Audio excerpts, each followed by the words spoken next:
Dios les bendiga, ¿qué tal? ¿Cómo están a todos los que nos escuchan y nos siguen en estos programas de domingo? Hoy me encuentro un poquito afectado de salud, por esto esta semana en las redes no tuve mucha presencia, pero mi esposa es la que estuvo ahí atendiéndolos. Yo espero les haya dado un buen trato, se haya subido bastante material, pero hemos llegado al domingo y por la misma razón es que ahora no lo estamos haciendo en vivo, sino a través de este video grabado, pero igualmente sustancioso. Este es el programa Caminando sobre el Agua. Mi nombre es Israel Chapa y se encuentra conmigo mi esposa. Idalia Castro. Dios les bendiga a todos y cada uno. Llegamos rápidamente al milagro número 7. Bien rápido. Ya 7 milagros con el de hoy, ya nada más tenemos 29 por delante para tratar de sacarle todo el jugo, ¿verdad? Esta enseñanza. Vamos a hablar hoy de la sanidad y la liberación de un muchacho endemoniado. Tenemos el registro en 3 evangelios: Mateo 17, 14 al 21, Marcos 9, del 14 al 29 y Lucas 9, 37 al 43. Y aunque vamos a usar citas de los 3 evangelios, ahorita solo, por favor, hazme el favor de leer Mateo 17, del 14 al 21, si eres tan amable. Amén. Cuando llegaron a la multitud, un hombre se acercó a Jesús y se arrodilló delante de él. Señor, ten compasión de mí. Mi hijo le dan ataques y sufre terriblemente. Muchas veces cae en el fuego o en el agua. Se los traje a tus discípulos, pero no pudieron sanarlo. Ah, generación incrédula y perversa, respondió Jesús. ¿Hasta cuándo tendré que estar con ustedes? ¿Hasta cuándo tendré que soportarlos? Tráiganme acá al muchacho. Jesús, reprendiendo al demonio, el cual salió del muchacho, y éste quedó sano desde aquel momento. Después los discípulos se acercaron a Jesús y en privado le preguntaron, ¿por qué nosotros no pudimos expulsarlo? Por la poca fe que tiene, les respondió. Les aseguro que, si tuvieran fe tan pequeña como un grano de mostaza, podrían decirle a esa montaña, trasládate de aquí para allá, y se trasladaría. Para ustedes nada sería imposible. Bueno, este milagro acontece inmediatamente después de que el Señor Jesús está con sus 3 discípulos en el monte de la Transfiguración. Ahí ¿te acuerdas quiénes eran los 3 discípulos que suben con Jesús? Pedro, Juan y se me fue el otro, perdón. Bueno, según el evangelio de mi esposa, nada más había 2, pero no, en realidad había 3, Pedro, Juan y... Vamos a dejarlo a ver si se acuerda de que al final. Bueno, allí habían visto al Señor Jesús hablando con Moisés y Elías, habían visto sus vestidos blancos, resplandecientes. En ese momento habían admirado su rostro, que resplandecía como el sol, han escuchado la voz de Dios. Pedro dice lo siguiente, dice, Señor, bueno es que nosotros estemos aquí. Quizá a los discípulos les hubiera gustado quedarse ahí en el monte, alejados de los problemas terrenales, ¿a quién no? Pero Dios tenía otro propósito para ellos. Ahí un poquito más adelante, ya tomando la cita que mi esposa utilizó, en Mateo 17 del 14 al 16, leemos que cuando llegaron a la multitud, vino a él un hombre y se arrodilló delante de él diciendo, Señor, ten misericordia de mi hijo que es lunático, dice esta versión, lunático y padece gravemente. Ahorita les voy a decir por qué esta versión dice lunático. Pues muchas veces cae en el fuego y muchas veces en el agua. Lo traje a tus discípulos y no lo pudieron sanar. En pocas palabras se nos explica la situación. Yo llamo a esta porción de la Biblia el hombre con un hijo con serios problemas. ¿Sí? O sea, que te digan, tu hijo está lunático, pues yo me preocuparía, ¿verdad? Aunque ya no se usa tanto ese término. Por así decirlo, la vida de este hombre estaba signada o restringida por la de su hijo desde que éste enfermó. ¿Cuántas vidas hay así como atadas a la vida de alguien que padece o que tiene un problema? No sé, imagino la vida de alguien que vive en torno de un alcohólico. ¿Tú cómo ves eso? Los que viven en torno de un adicto a cualquier cosa, o en torno de alguien que es muy pobre o que es muy enfermizo, ¿no? ¿Cómo ves esto? ¿No te parece una, pues, ¿cómo decirlo? Una relación de ataduras ahí espirituales que no afectan solo ahora sí que al interesado, ¿no? ¿Tú cómo ves eso? Sí, de hecho, es muy, es muy difícil porque tan solo el hecho de que en este es un vicio, ¿sí? No solo afecta a la persona que lo está, tiene el vicio en sí, sino a la familia. ¿Por qué? Porque económicamente, moralmente, ¿no? Todo se va juntando, se acumula y a todo el contorno afecta. A lo largo que pasa, tanto afecta a la familia que hasta los hijos, cuando son más grandes, siguen los mismos pasos. Sí, al igual que nosotros tenía puestas muchas esperanzas en su hijo, como todo padre, quizá este podría haber seguido el mismo oficio de su padre, aunque no lo menciona, y haberlo ayudado en el trabajo, pero no, la gravedad de su trastorno absorbe la vida del padre. Notemos que nada más dice que estaba con él el padre, cuando las madres son más apegadas a los hijos. Uh-huh. Aquí tendríamos que preguntarnos dónde está la madre, falleció, lo abandonó, porque hay gente que cuando la situación se pone difícil, normalmente es al revés, ¿verdad? Y si nace, por ejemplo, un niño con síndrome de Down, hay muchísimos casos en donde el hombre se va, disuelve el matrimonio y empieza su vida por otro lado, pero en este caso no vemos ahí la referencia de la madre, no sabemos por qué, ¿verdad? Eh, el caso es que el trastorno de este joven tiene a su padre pues atado, ¿verdad? A su espalda, por decirlo así. El padre le dice al Señor Jesús que su hijo es lunático. Aquí es donde quiero explicarlo de otra manera.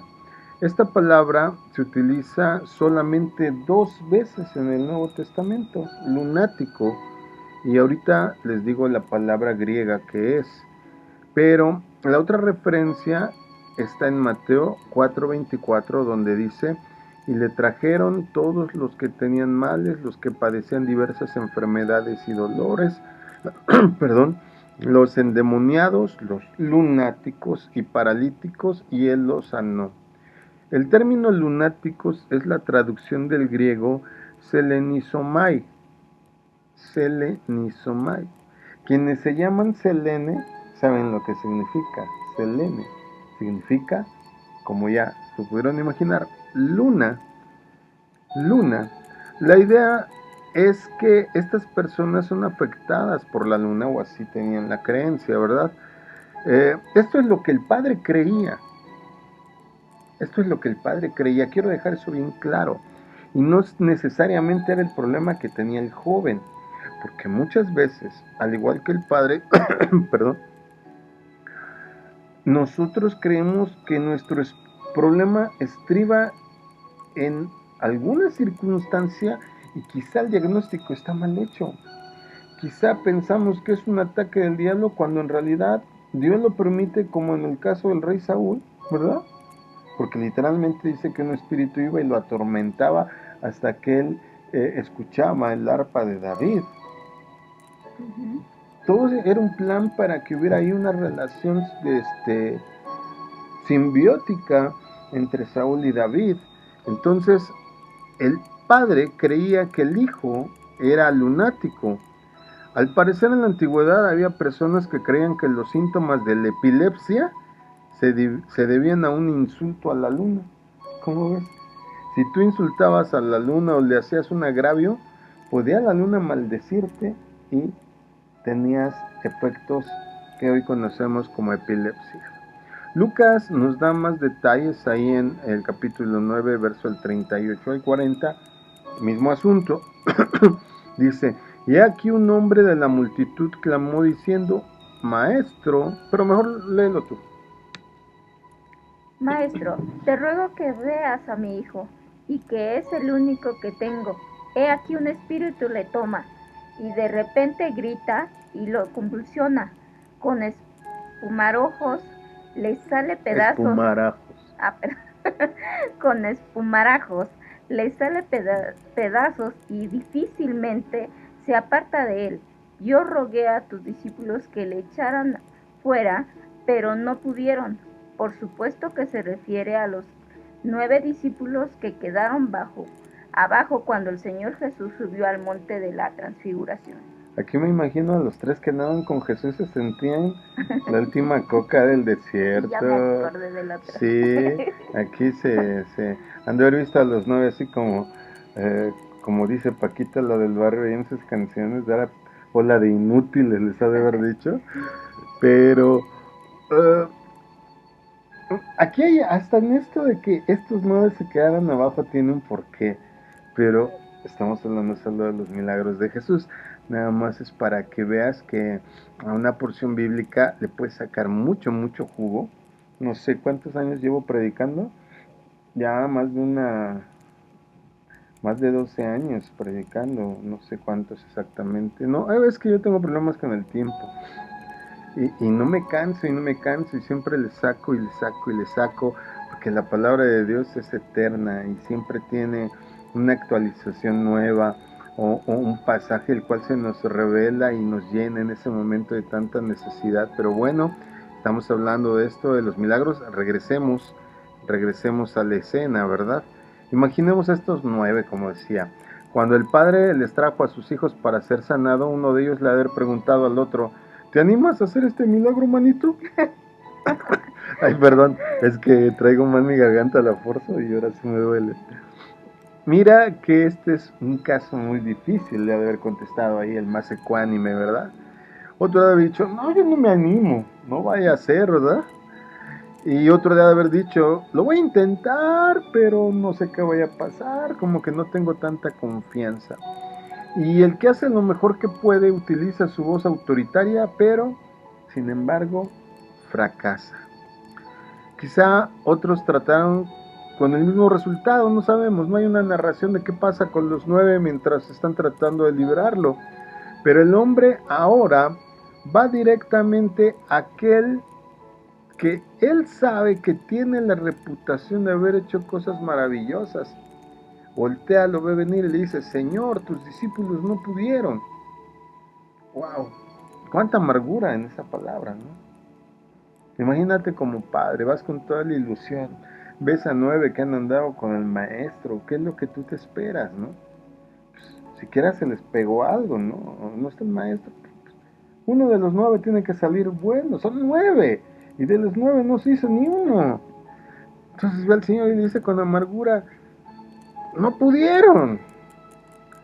¿Cuántas veces, amado, nosotros no podemos proveer espiritualmente lo que las personas a nuestro alrededor están necesitando? Como ministro me ha pasado muchas veces. A veces las personas esperan de mí demasiado, sin olvidar que soy, más bien olvidando que soy un ser humano. Yo me acuerdo de una hermana que me vino a platicar no era de esta iglesia, pero me vino a platicar un caso en donde estaba a punto de perder su casa, ¿te acuerdas? Y que decía que la congregación donde iba, si todos le ayudaran, que rápido podía pagar la hipoteca y no sé qué tanto. Y máximo que se metió en una iglesia de esas que todo el mundo presume dinero, pero quién sabe cómo andan por dentro en su corazón. Y la verdad es que perdió su casa, la hermana. Pero me decía casi vaya y convénzalos. ¿Yo qué podía hacer? Y no tenía potestad, ni siquiera pertenecía a ese ministerio. Yo no podía hacer gran cosa más que orar por ella. Muchas veces nosotros no podemos proveer ayuda espiritual. Lo que las personas necesitan a veces no está a nuestro alcance. Marcos 9, 17 al 18 nos da más información. Le respondió uno de la multitud: Maestro, traje a ti mi hijo porque tiene un espíritu mudo, y donde quiera que se y donde quiera que se apodera de él, lo derriba, echa espumarajos y cruje los dientes y se va desgastando. Y le dije a uno de sus discípulos, Pedro, que lo echaran, pero no pudieron. Ahora, cada detalle en el relato bíblico a partir de este punto es de suma importancia. Uno puede suponer que este hombre ha visto a muchos médicos, ¿correcto? Que está muy acostumbrado al tipo de preguntas que hacen los médicos sobre los síntomas, así que él se anticipa. Notemos eso, se anticipa y de inmediato declara lo que le pasa a su hijo. Destaquemos lo impredecible de los ataques, es decir, no se podían esperar o evitar. Aparecían súbitamente con sus muy peligrosas consecuencias. Veamos los síntomas. ¿Qué le dice? Lo derriba. O sea, no se espera a que le diga, ¿y qué le pasa? Lo derriba. Seguramente lo maltrataba al punto de tirarlo al suelo. Parecería que le iba a sacar una parte del cuerpo sin anestesia y el dolor era tan intenso como si una bestia salvaje lo estuviera desgarrando. Otro síntoma, echa, ¿qué palabra es? A ver, repítela, a ver si aprendiste. Echa espumarajos. Para el que me diga, ¿y eso qué es? Echa espuma por la boca, pues acuérdense que la Reina Valera está traducida del castellano. Echa espumarajos. Hostias. Sin duda, esto de la espuma en la boca representa una dificultad respiratoria de alguien que ha perdido el conocimiento. De esa boca creada para que salgan himnos de alabanza, ahora sale espuma expresando la gravedad de la situación. También le dice, cruje los dientes. Aquí esto se refiere a algo similar a una convulsión. Queremos destacar que la palabra de Dios dice que a este joven tenía un demonio, porque así está registrado, un joven que tenía un demonio. Y nosotros creemos lo que la Escritura dice. Sin embargo, si un médico hubiera estado allí presente, hubiera hecho el diagnóstico de una convulsión tipo epiléptica de una variedad de el gran mal, porque esto es a lo que más se le parecía. Pero la idea de crujir los dientes nos presenta el sufrimiento de este joven y también quizá en forma figurada un elemento de rebelión. Pero observemos otra característica más que nos dice Marcos. Y se va secando. Todos hemos visto un árbol que se empieza a secar y finalmente muere. Primero las hojas aparecen de un color enfermizo, se secan, caen, se quiebran, se desprenden las ramas, luego queda el tronco solo y se va secando hasta que el mismo viento lo tira al suelo y se pudre. Es esa idea de progresión inexorable del daño en la persona en la que nos evoca esa expresión.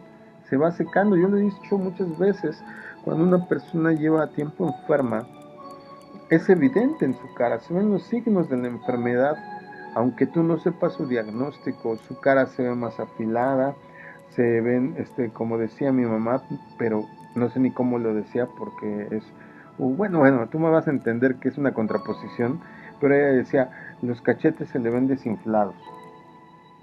Cuando ya de entrada, pues los cachetes, la propia palabra se refiere a algo robusto e inflado, ¿no? Pero bueno, así decía mamá, mi abuelita decía, se ve enjutado. Enjutado. Nosotros decimos, para que entienda todo el mundo, se va secando. El padre recordaba, desde luego, entonces cuando su hijo estaba sano, cuando estaba robusto. Al decir que se va secando, es porque ese no era la condición normal del muchacho. Ahora, por el contrario, la enfermedad lo había debilitado, los músculos los había perdido, estaba consumido como alguien que tiene una enfermedad crónica y seria. Notemos la tristeza y desilusión de sus palabras.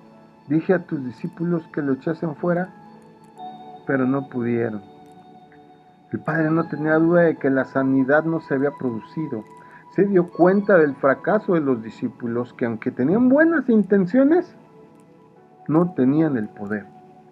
¿Cuántas vergüenzas, cuántos problemas nos evitaríamos los cristianos si entendiéramos esto básico. No bastan buenas intenciones, se necesita poder. No solo bastan buenas intenciones, se necesita preparación. No solo bastan buenas intenciones, se necesita que alguien sea tu mentor para que te enseñe. Esto también nos habla de nuestra situación espiritual. Veamos la inesperada respuesta del Señor Jesús. ¿Qué contesta él? Algo que me gusta porque la mayoría lo entiende al revés. El Señor expresa, oh generación incrédula y perversa, ¿hasta cuándo estaré con ustedes? ¿Hasta cuándo los voy a soportar? Tráiganmelo acá. ¿A quién les está hablando? Esa es la parte en donde digo que la mayoría no entiende a quién le está hablando. Si buscamos en la Biblia las reprensiones de Jesús hacia sus discípulos, jamás vamos a encontrar que les diga incrédulos, perversos, o hipócritas y menos serpientes. Ok, te acabo de dar adjetivos que sí te usa para otras personas que estaban ahí, porque alrededor de los discípulos había otras personas. ¿A quién se refería? A los fariseos. A los fariseos, a los publicanos. Cuando el Señor dice generación incrédula y perversa, sin duda no se refiere a los discípulos, porque Él lo ha expresado en innumerables pasajes, se gozaba de estar con ellos, los llamaba amigos, los llamaba sus ovejas. Yo no le puedo decir a mi esposa, hoy te amo mucho y mañana darle una patada.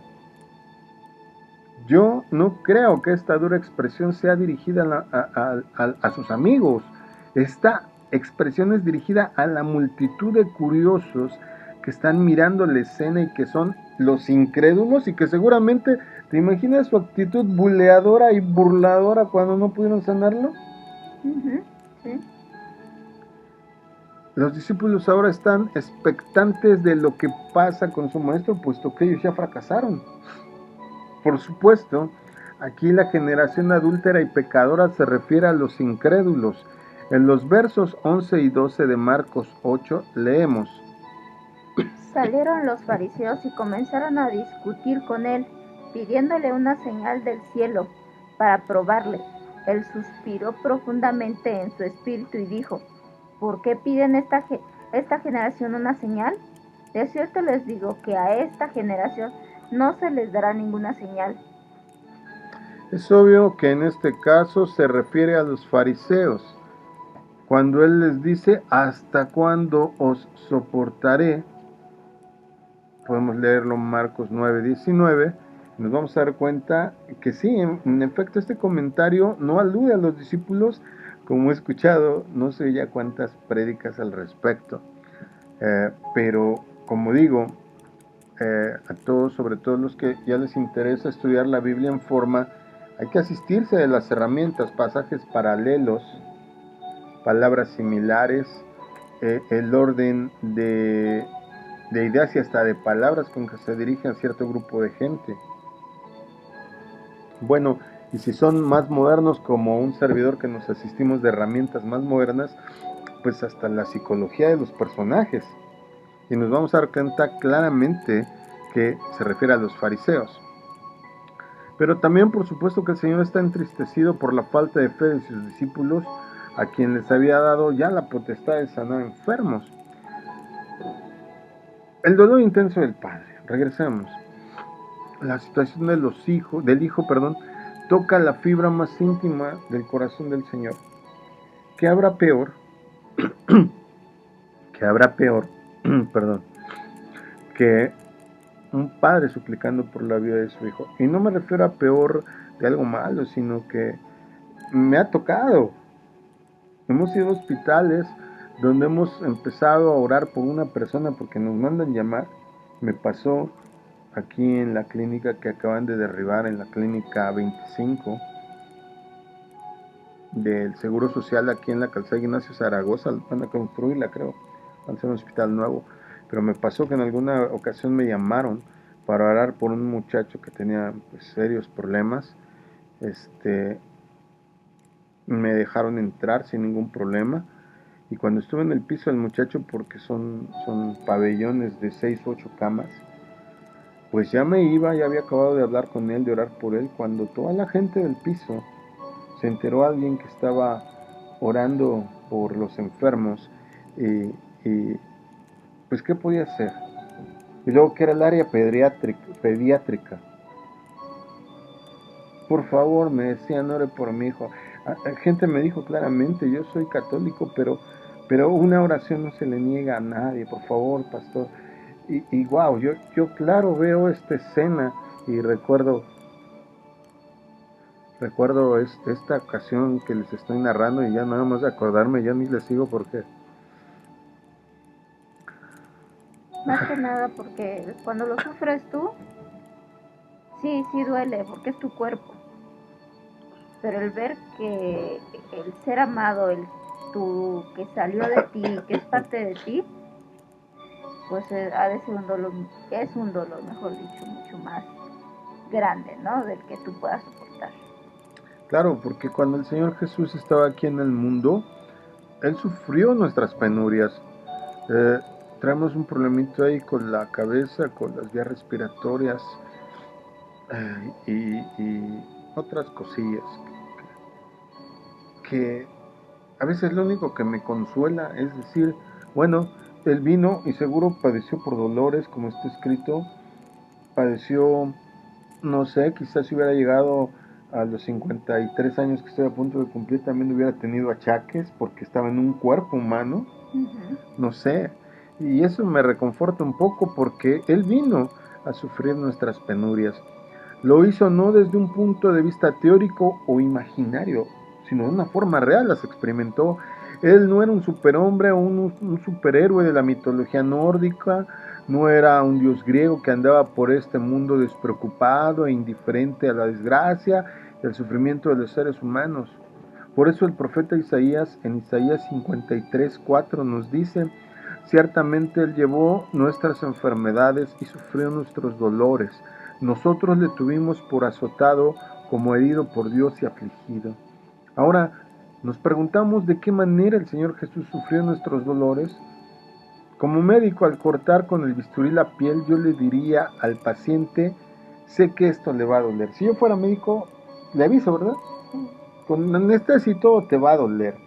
Cuando yo le pregunto a mi esposa que tuvo a mis 2 hijos por cesárea, porque ella es muy chiquita, mis hijos muy grandotes, siempre les pregunta a uno, ¿te dolió? Pues no me dolía en el momento, pero sí sentía todo, es lo que te dicen. Sí. Y ya después, claro que le dolió. Entonces, si yo fuera doctor y fuera a cortar a alguien con el bisturí, desde luego le aviso y le diría, yo sé que esto te va a doler. Quizá no ahora, pero te va a doler después. Aunque le hubiera aplicado anestesia local, sabría que iba a haber algún grado de sufrimiento. Sin embargo, yo no iba a sentir nada como doctor, ¿verdad? Si fuera. Jesús no fue el caso.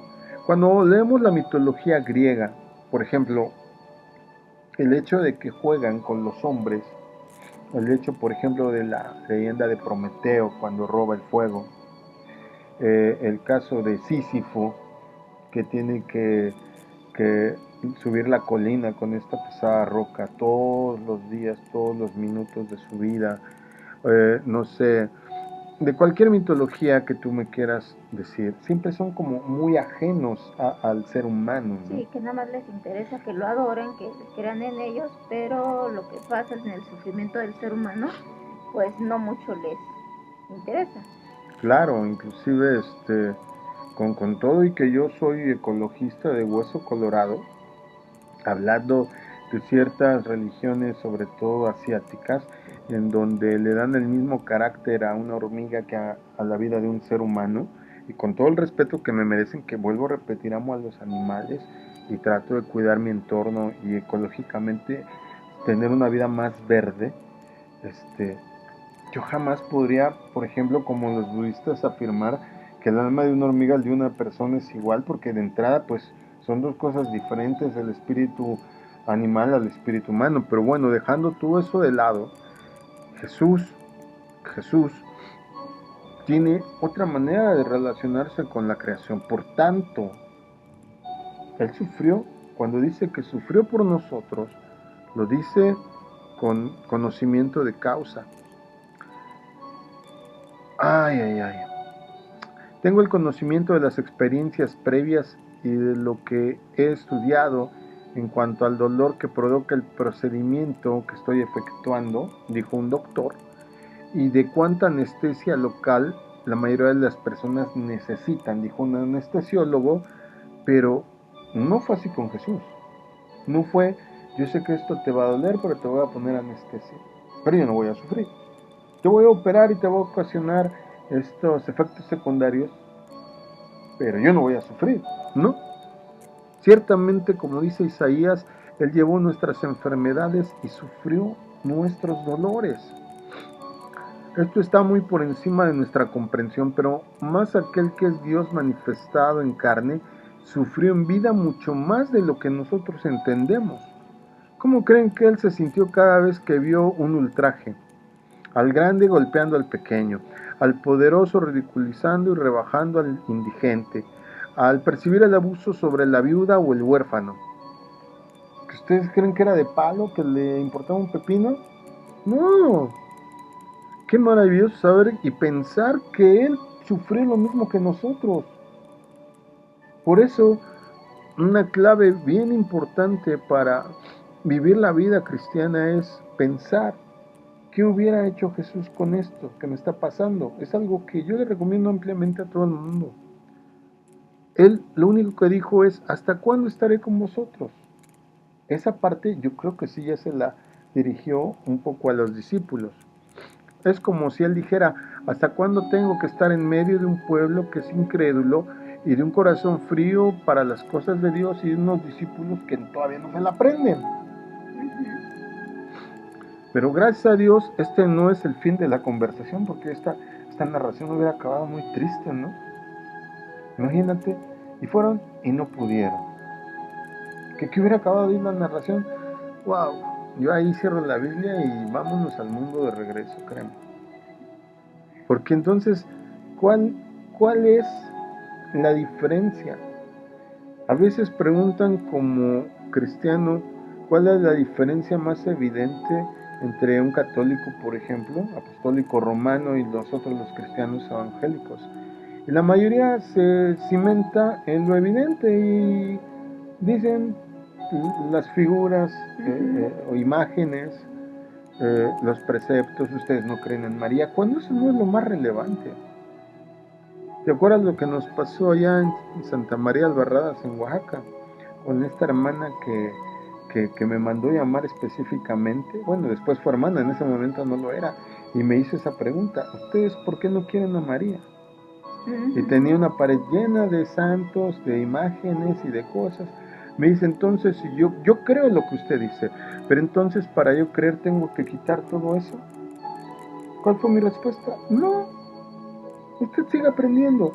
Y a medida que ya no lo necesite usted sola, lo va a ir quitando. Es igual. Gracias a Dios que esta conversación o esta narración que está registrada aquí sobre este muchacho sigue, porque si no, imagínate, te quedarías así como con esas películas que ponen fin y dices, ay, ¿a poco ya terminó? Y te quedas hasta con un mal sabor de boca, ¿sí o no? Sí. Bueno, gracias a Dios no es el fin. Él dice, tráiganmelo acá. Y que se lo traen. Esa parte, yo creo que esa parte sí es como narración mexicana, ¿no? Y que se lo traen. Qué bueno es cuando traemos a los pies del Señor Jesucristo a una persona que está necesitada de Él. Jesús nunca rechazó a nadie que fuera a Él o que le fuera llevado. Hay veces, yo he escuchado a padres que dicen, yo no le quiero imponer una religión a mi hijo. Mejor que cuando él crezca, que escoja. ¿No? No creo en eso. Yo creo que si tú tienes la verdad, si has creído, es tu obligación llevarlo. Es tu obligación llevarlo. Algunos fueron al Señor Jesús por sus propios medios, como el leproso. Otros estaban ahí, como el paralítico de Betesda. Otro fue bajado por el techo y puesto frente a Jesús. Y en nuestro presente caso, dice, se lo trajeron. Parece que aquella persona no fue voluntaria. No creo que haya dicho, papá, llévame con el Señor Jesús para que me salve. No creo. No hay evidencia de ello. Independientemente de cualquier otra cosa, lo llevaron. Eso sí está registrado. Cuando lo hace, en el versículo 20 nos dice lo siguiente. El espíritu le vio, de inmediato sacudió al muchacho, quien cayó en tierra y se revolcaba, echando espumarajos. Hasta ahí. Echando, ¿cómo? Espumarajos. Espero ya hayas aprendido esa palabra. Sí. Qué espectáculo tan horripilante. Si lo hubiera visto mi hijo Hegai, ¿qué hubiera dicho? ¿Qué hace cuando ve que alguien escupe o algo así? ¡Qué asco! Mi hijo tiene 5 años, 6 ya. Entonces imagínate, qué horrible. Ahí es el cuerpo de un joven consumido. Quizás se puedan ver los huesos sobresaliendo debajo de esa piel donde los tejidos han desaparecido, como todos ustedes han visto en alguien que padece de alguna consunción o enfermedad que lo va secando, como por ejemplo los diabéticos cuando está muy avanzado. Yo he visto gente que está muy apegada a los huesos, etcétera. Pero este cuerpo enflaquecido, pálido, lleno de cicatrices por múltiples heridas, ahora reacciona con inusitada violencia. Mira el que, el que está bien mal, ahora hasta violento se torna. En lo que evidentemente es como una convulsión. El muchacho comienza con una actitud brutal y desorganizada. El espíritu inmundo reacciona de una manera especial al darse cuenta de la presencia del Señor Jesús. Noten una vez más las 4 cosas que Marcos nos señala. El espíritu sacudió al muchacho. Los expertos en el idioma griego nos dicen que este término se usaba del zapateo de los bailarines golpeando el piso o repiquetear de los tambores.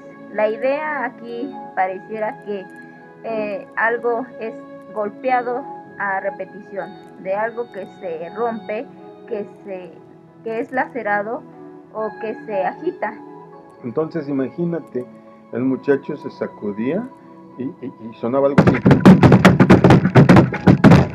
que se sacudía en el piso como tambor, como seco, como zapateado, pues. Sí. ¿Qué más?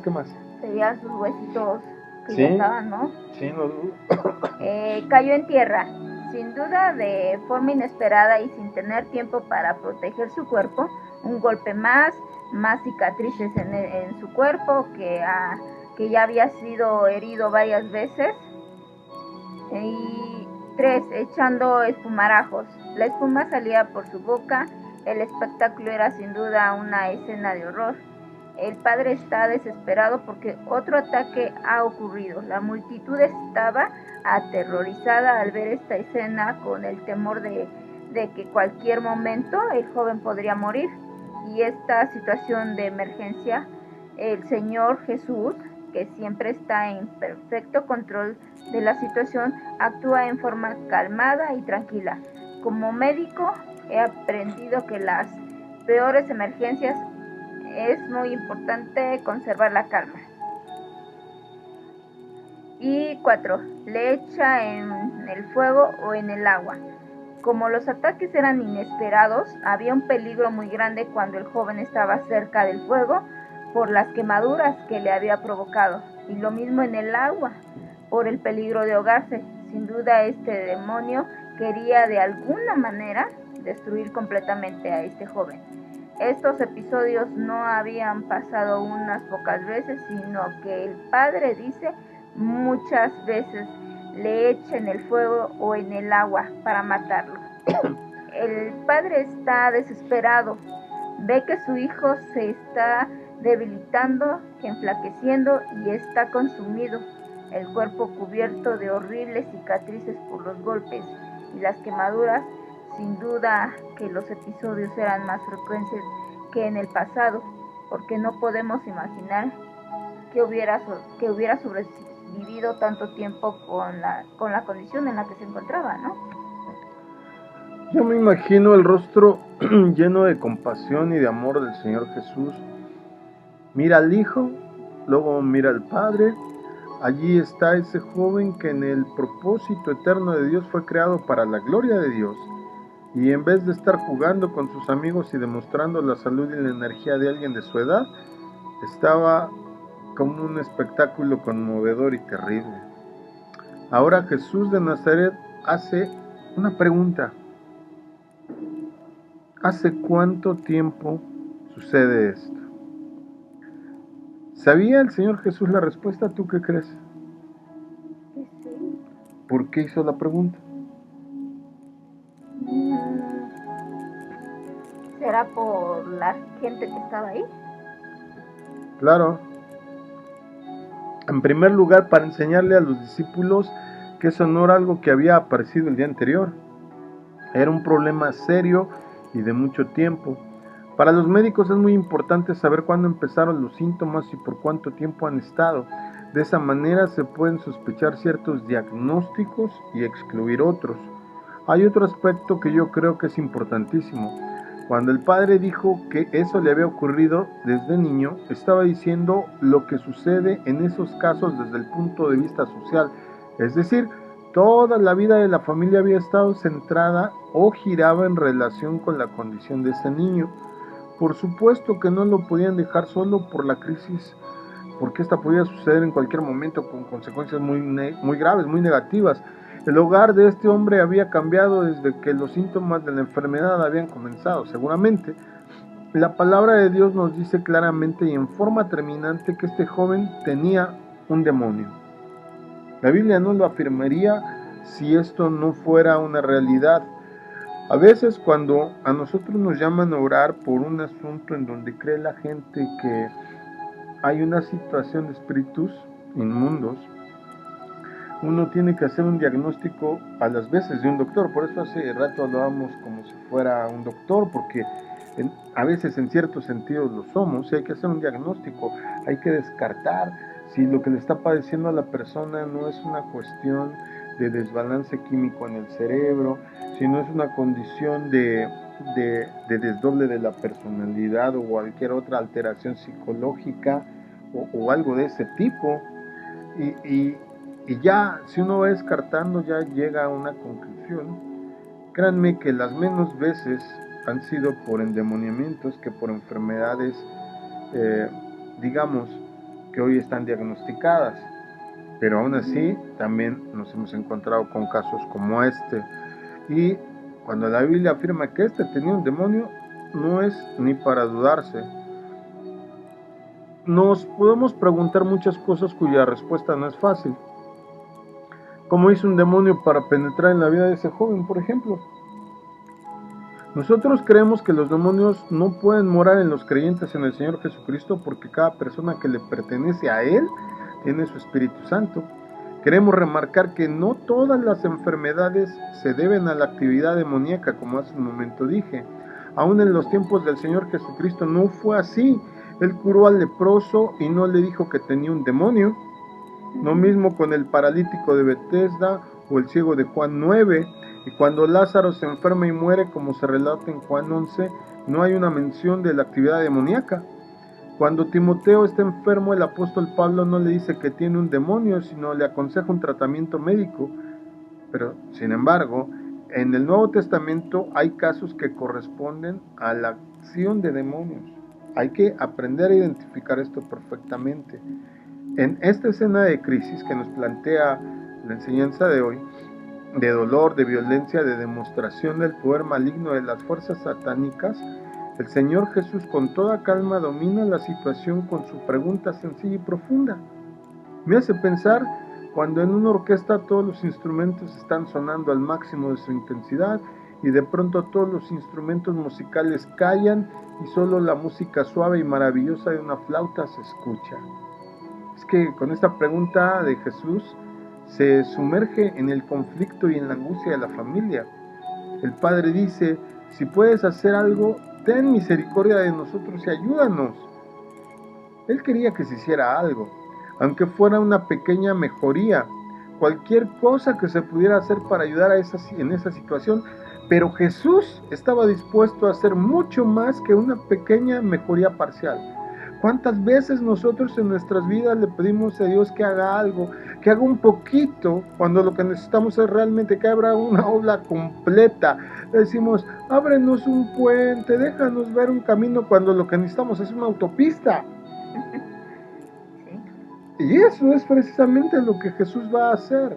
Pero tenemos que tener también entonces presente que un camino, aún para deshiervarlo, quitar las piedras al paso, lleva su tiempo. Una autopista lleva mucho más tiempo y más trabajo. Ahora, ¿qué va a hacer? ¿Qué va a hacer?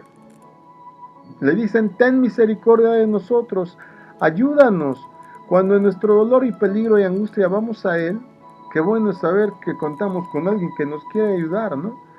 Por eso en Hebreos 2:18 dice su palabra, porque en cuanto Él mismo padeció siendo tentado, es poderoso para socorrer a los que son tentados. Es interesante la respuesta del Señor Jesús. ¿Él podría haberlo sanado y echado al demonio de inmediato? Sí, pero no lo hizo. Le responde algo que para mí es una bandera. Al que cree, todo le es posible, en Marcos 9:23. Ah, qué palabras.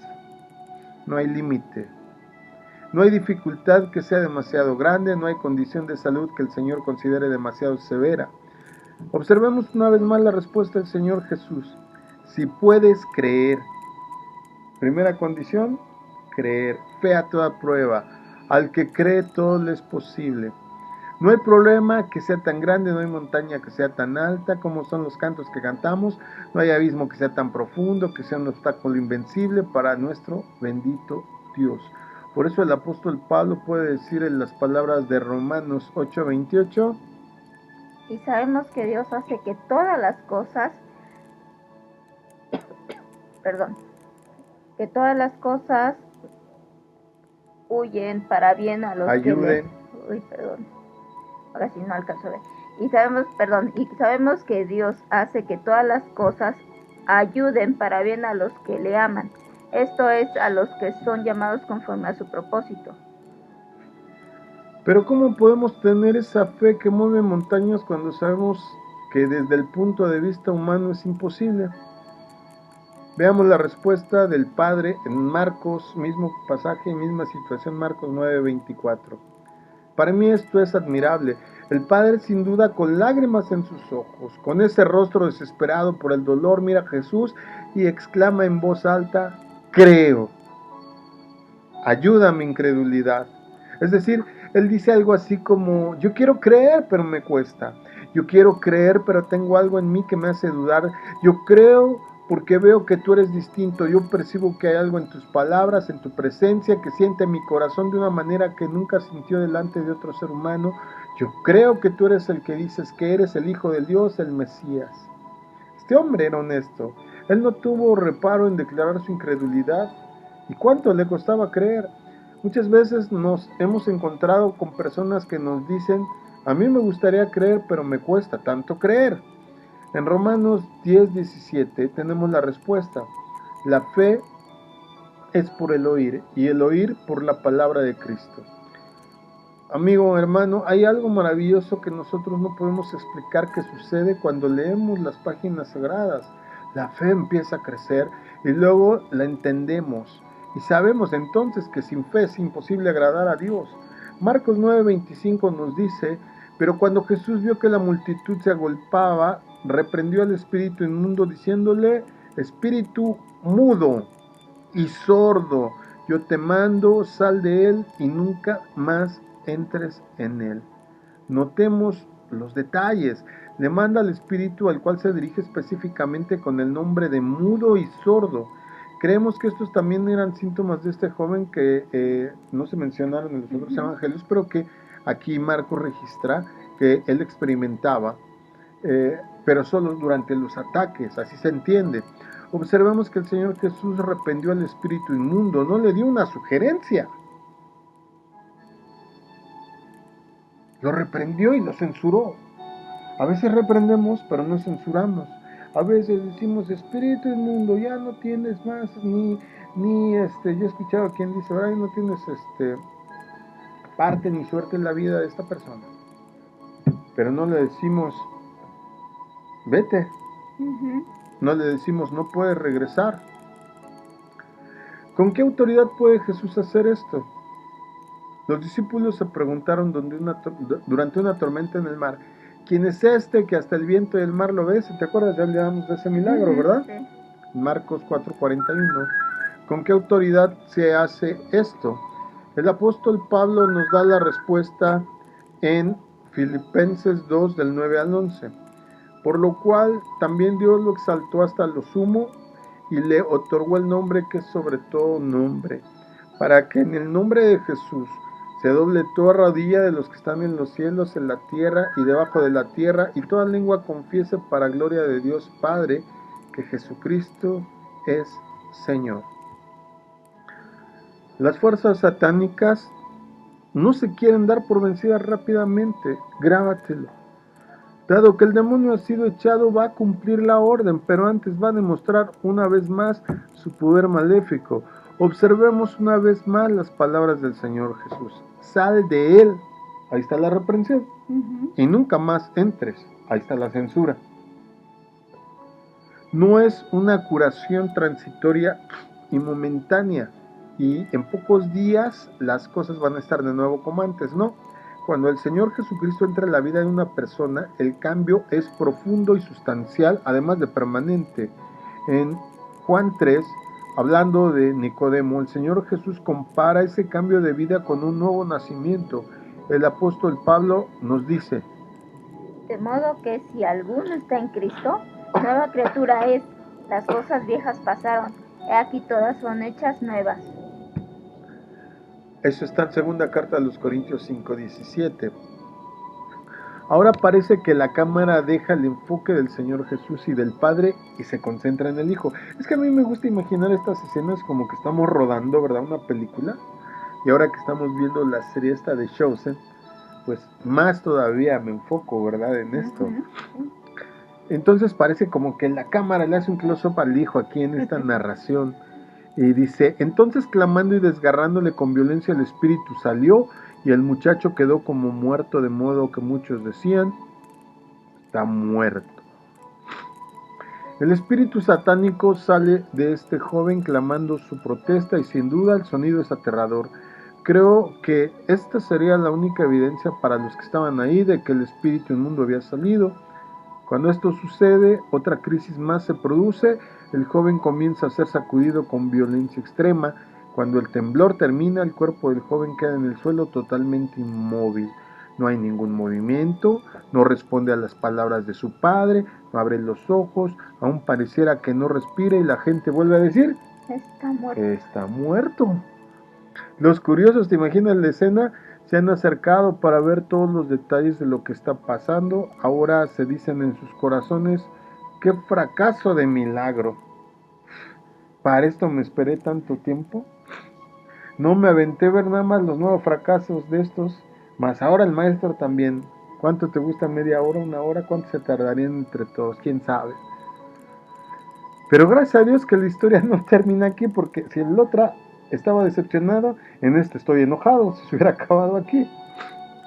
Vienen a nuestro corazón las palabras de Hechos 10:38.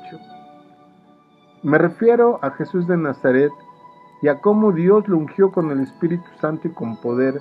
Él anduvo haciendo el bien y sanando a todos los oprimidos por el diablo, porque Dios estaba con él. Este joven estaba oprimido por el diablo como si estuviera siendo aplastado con una piedra enorme. Llega el Señor Jesús y se la quita de encima. Las palabras de primera carta de Juan 3:8 se han cumplido. El que practica el pecado es el diablo, porque el diablo peca desde el principio. Para esto fue manifestado el Hijo de Dios, para deshacer las obras del diablo. El verso 27 de Marcos 9 agrega que Jesús le tomó de la mano, le enderezó y él se levantó. Lucas en el 9:42 nos da unas palabras más: y se lo entregó a su padre. Lo devolvió al lugar al que le pertenecía en la familia, y este sigue siendo el mensaje del Evangelio de Jesucristo hasta nuestros días. El Señor Jesús, cuando resucitó al hijo de la viuda de Naín, se lo dio a su madre. Qué importante es recalcar a los jóvenes en el día de hoy que ellos pertenecen a la familia y no al grupo de amigos ni sus compañeros alrededor. Ellos pertenecen a la familia. Observen en el milagro de las 3 etapas claramente mencionadas. En primer lugar, le tomó la mano. Muchos de los que estaban ahí no se atrevían ni siquiera a tocarlo, por miedo que se les pasara algo o que empezara a actuar violento. El Señor lo endereza y lo puso derecho. Noten las palabras finales: se levantó. La Escritura no nos dice qué fue lo que dijo, como tampoco nos dice en muchos otros casos, porque lo importante es lo que hizo, no lo que se dijo. Tampoco habló la hija de Jairo ni el hijo de la viuda de Naín. En el verso 28 sigue y dice lo siguiente: Cuando él entró en casa, sus discípulos le preguntaron en privado: ¿por qué no pudimos echarlo fuera nosotros? Observemos un detalle importante. Reconocían que habían fracasado y ahora querían aprender cuál había sido la razón para la falta de su éxito. Qué importante es para nosotros hacer lo mismo. Por eso necesitamos un mentor. Cuando fallamos necesitamos que nos enseñen en qué fallamos. Aprender de nuestras derrotas y fallas es sumamente importante. Remarcamos que ellos no le hicieron la pregunta delante de toda la multitud porque eso era vergonzoso. Pero a solas sí se animaron. ¿Por qué no pudimos echarlo fuera nosotros? Bueno, en un sentido parecería que esta pregunta está fuera de lugar. Por supuesto que aquel que es Dios manifestado en carne puede hacer muchas cosas que nosotros no podemos hacer. Pero Él con paciencia le responde: este género con nada puede salir, sino con oración. Pero ellos podrían haber dicho: es que nosotros oramos antes de tratar de hacer el milagro. Pero ¿qué le responde el Señor Jesús? Si permanecéis en mí y mis palabras permanecen en ustedes, pidan lo que quieran y les será hecho. Mismo pensamiento en Juan 16, 23 y 24. En aquel día no me preguntaréis nada. De cierto os digo que todo cuando pidáis al Padre en mi nombre, Él lo dará. Hasta ahora no habéis pedido nada en mi nombre. Pedid y recibiréis, para que vuestro gozo sea completo. Esto por supuesto nos trae al corazón el tema del fracaso en las cosas espirituales. Trataron de hacer algo y ahí delante de toda la gente sintieron la vergüenza del fracaso. Santiago 4, versos 3 y 4 nos dice: pedís y no recibís porque piden mal. ¿Para gastarlo en qué? En vuestros placeres. Wow. Y dice más, dice gente adúltera. Qué feo. Gente adúltera. Y hemos enseñado en otras ocasiones que no se refiere nada más a un adulterio de índole sexual. ¿Sí? Les dice: ¿no saben que la amistad con el mundo es enemistad con Dios? Por tanto, cualquiera que quiere ser amigo del mundo se constituye enemigo de Dios. Ahora, para ir ya terminando, debemos ir a Mateo 17. A esta la estamos sacando bastante, ¿eh? Ay, lástima que no puedo hablar bien. Ya me duele mi garganta. Voy a tratar de abreviar. Mateo 17. Para tener más información sobre las causas del fracaso, hay que leer el verso 20 y 21, que nos dicen: Jesús les dijo: por causa de vuestra poca fe, porque de cierto les digo que si tienes fe como un grano de mostaza, diréis a este monte: pásate de aquí a allá, y se pasará. Nada os será imposible, pero este género de dominio sale solo con oración. Falta de fe y por consiguiente de oración se mencionan aquí como el elemento que explica la falta de este éxito que ellos esperaban. Pero en un sentido simbólico, cada uno de nosotros estábamos un día como ese joven, no nos hagamos. Cada uno de nosotros puede decir, yo era como el joven endemoniado, yo era el que sufría intensamente sin poder evitarlo ni disminuirlo. Yo, como ese joven, me desgarraba del dolor hasta que encontré al Salvador. Yo era el que me caía en el fuego peligroso de la vida y me quemaba. Y todo esto sucedió hasta que Jesús de Nazaret tocó mi vida por su gracia. Gloria a Dios. Yo creo que de mí, si yo hubiera sido el de la narración, hubieran dicho hasta se arrancan los pelos, se revuelca en el lodo, se come tierra. No sé qué tanto hubieran dicho de mí si yo hubiera sido el ejemplo de ese muchacho. No tenemos noticia de que este joven solicitara el milagro, no lo vemos, pero el milagro fue hecho. Qué bueno es para nosotros saber que el Señor Jesús se compadece de aquellos que son traídos a Él, a veces por familiares, pero ojo, también hay casos de vecinos y amigos que nos ayudan y que nos han ayudado a muchos a ir delante del Señor. Al terminar este milagro nos imaginamos 3 grupos de personas. Los curiosos, que están preguntándose y discutiendo entre ellos quién es este Jesús de Nazaret y con qué poder hacen estos milagros. Vemos también el grupo de discípulos que se preguntan, ¿y nosotros por qué fallamos? Y por último vemos a un padre que se va caminando abrazando a su querido hijo, de quien Jesús de Nazaret echó al demonio. La pregunta, ¿cuánto tiempo hace que le sucede esto? Origina una respuesta que trae dificultades de interpretación desde el punto de vista teológico, pero también desde el punto de vista médico. Si esto le sucede desde niño, entonces nos preguntamos si este joven tenía una posesión demoníaca desde entonces o si sobre un estado de enfermedad había pasado a actuar la influencia satánica. A veces es así. A veces el diablo utiliza las enfermedades que ya se tienen para desarrollar actividad demoníaca. Supongamos que hay una persona que tiene desbalance químico en el cerebro. Estas famosas personas que les llaman bipolares. Ya de por sí es un desbalance químico, habría que ver el origen, por qué. Pero independientemente de eso, hay personas que con esquizofrenia también han declarado, oí unas voces que me dijeron, mátalo. Ya los esquizofrénicos de por sí se sienten perseguidos, escuchan cosas y de repente pues el diablo va y susurra, aprovecha el viaje, ¿verdad? Sería difícil en este momento explicar lo de la posesión demoníaca desde la niñez a causa de normas morales que este niño hubiera infringido. Difícilmente un niño infringe una norma moral que abra una puerta tan grande como para ser endemoniado. Las palabras de Juan 9:3 en relación con el ciego de nacimiento también nos ilustran este pensamiento, ¿verdad? ¿Te acuerdas de cómo responde? Jesús le responde esa vez a los discípulos acerca de otra persona que tenía un problema. Él les dice, ¿verdad? No es que este pecó, ni tampoco sus padres, al contrario, fue para que las obras de Dios se manifestaran en él. Este era ciego, de nacimiento. Entonces, ¿cómo alguien que nace así peca? No. Están buenas esas preguntas, váyanlas anotando ahí para cuando hagamos servicios o transmisiones de preguntas y respuestas, porque están bien interesantes las respuestas. Bueno, en cuanto a la posesión demoníaca, tenemos pocas referencias en el Antiguo Testamento. La de Saúl y su alivio con el arpa, que ya mencionamos en primer libro de Samuel 16:23.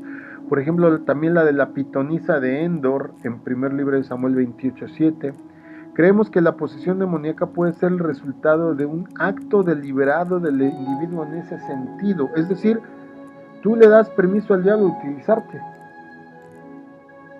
La mayoría de las veces así es, tristemente. Por otro lado, los creyentes pueden estar bajo influencia, no posesión. Ya lo he explicado muchas veces, pero creo que va a ser necesario que lo podamos explicar en programas subsecuentes. No es lo mismo estar poseído que influenciado, es decir, no habitados por demonios, porque tienen al Espíritu Santo en ellos, pero sí, por fuera te pueden influir y puedes caer en la tentación. Sin embargo, dice Romanos 8, verso 9, Vosotros no vivís según la carne, sino según el Espíritu, si es que el Espíritu de Dios mora en vosotros. Si alguno no tiene el Espíritu de Cristo, no es de él.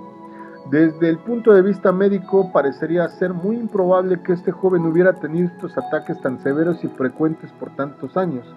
Sí tendría sentido que estos ataques que venían ocurriendo desde niño hubieran ido aumentando en intensidad y frecuencia debido a una acción demoníaca. Algunos han planteado la posibilidad de que el Señor Jesús haya usado el término endemoniado para hablar de nivel cultural de estas personas. Sin embargo, esto está totalmente en desacuerdo si tú te pones a analizar los pasajes paralelos, porque Él no da la instrucción de echar demonios diciéndote, disuelve esta chusma, corre a estos de aquí. No se puede referir a una raza, porque hay quien dice, no, es que el demoniado les decía a las razas que no eran conforme a los judíos puros. No, es un error que queremos tirar. Bueno, vamos a dejarlo ahí porque podríamos hablar toda la noche acerca de este tema y como ven yo ya estoy accedido. ¿Qué opinas para cerrar? ¿Qué opino?